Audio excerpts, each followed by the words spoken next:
Hello, my dear children. I am B. Mandal, class 7, Hindi, lesson 2, page number 7. The name of topic is Dr. Rajendra Prasad. I am going to explain Hindi to English by stanza. Rajendra Prasad का जन्म जीरादेई गांव में 3 दिसंबर 1884 ईस्वी को हुआ था। यह गांव बिहार के छपरा जिले में है। उनके पिता मुंशी महादेव सहाय धार्मिक प्रवृत्ति के व्यक्ति थे। राजेंद्र प्रसाद में सबसे छोटे थे। इनकी आरंभिक शिक्षा घर पर ही हुई। Rajendra Prasad was born in the village of Jiradei on 3rd December 1884. This village is situated in the Chhapra district of Bihar. Dr. Rajendra Prasad's father, Munshi Mahadev Sahai, was religious by nature.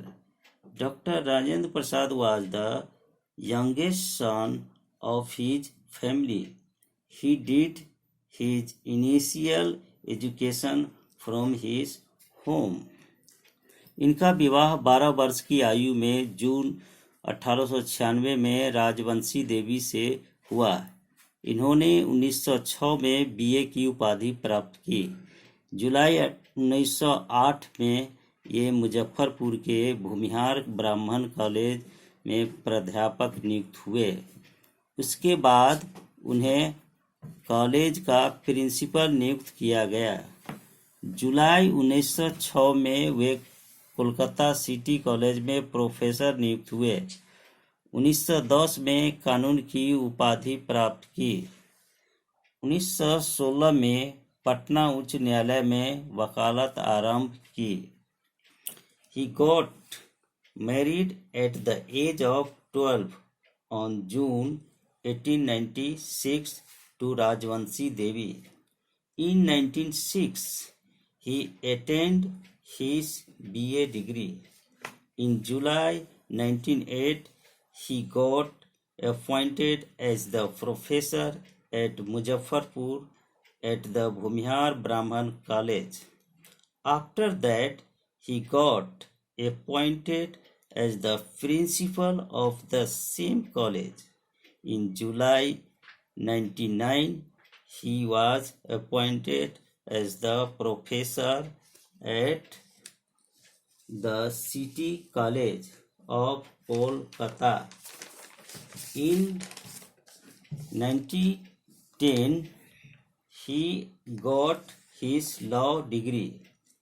In 1916, he started his initial advocacy at the Patna High Court. Rajendra Prasad को पता चला कि बिहार के चंपारण क्षेत्र में नील की खेती करने वाले किसानों पर अंग्रेजों के अत्याचार हो रहे हैं, तो वे गांधी जी के साथ चंपारण गए।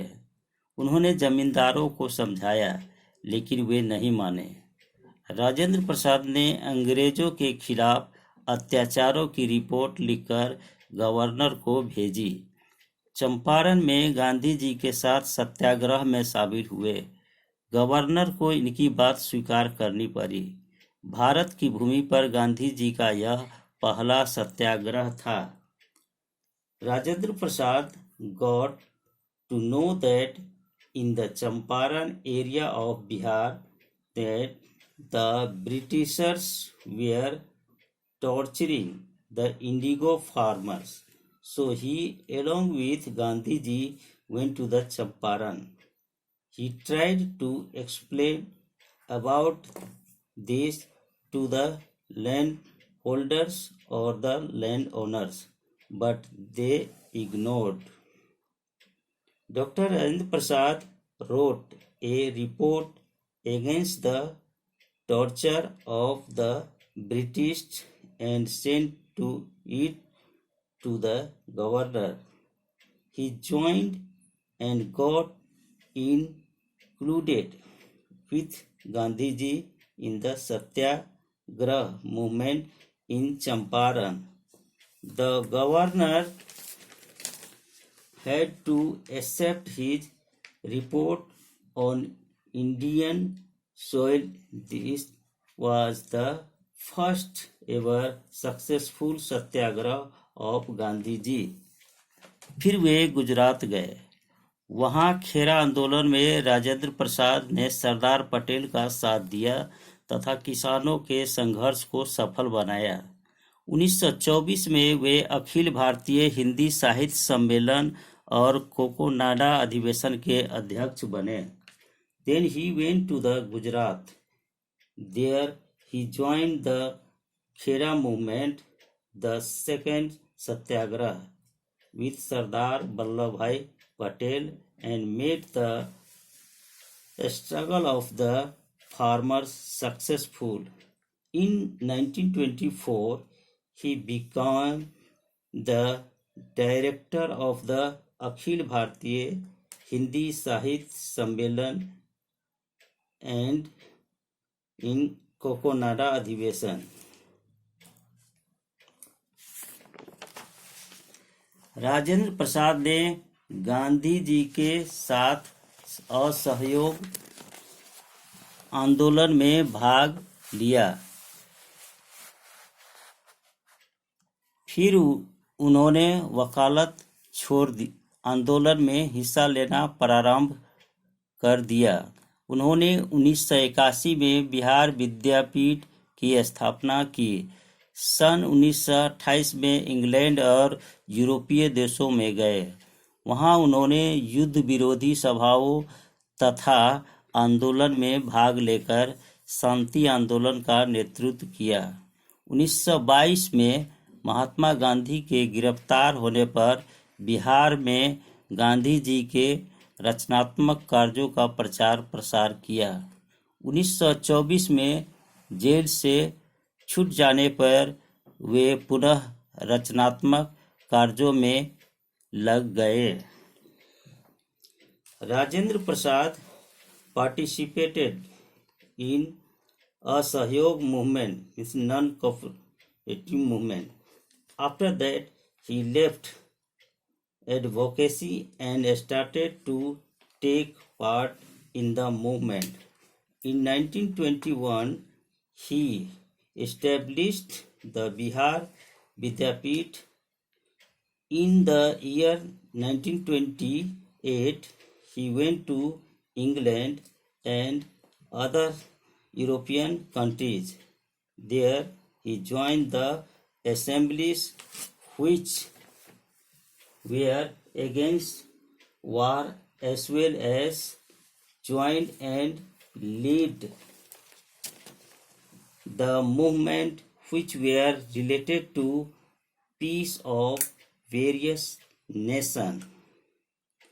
The constructive work of Gandhi ji in Bihar on the arrest of Mahatma Gandhi ji in 1922 was spread among people by him. Prison exemption in 1924 led to recreational work. Simon commission का विरोध करने पर उन्हें 6 जुलाई 1930 को गिरफ्तार किया गया। करीब 7 महीने कारावास में रहने के पश्चात उन्हें छोड़ दिया गया। On opposing the Simon Commission, he was arrested on 6th of July 1930.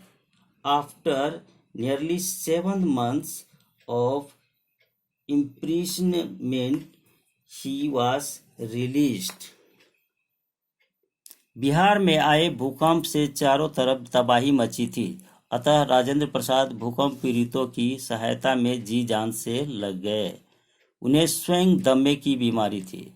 जन जन की जी जान से सेवा करके उनका देश में और अधिक सम्मान बढ़ गया। The earthquake that came in Bihar had both all around them. Hence, and Rajendra Prasad were greatly relieved in helping the earthquake victim.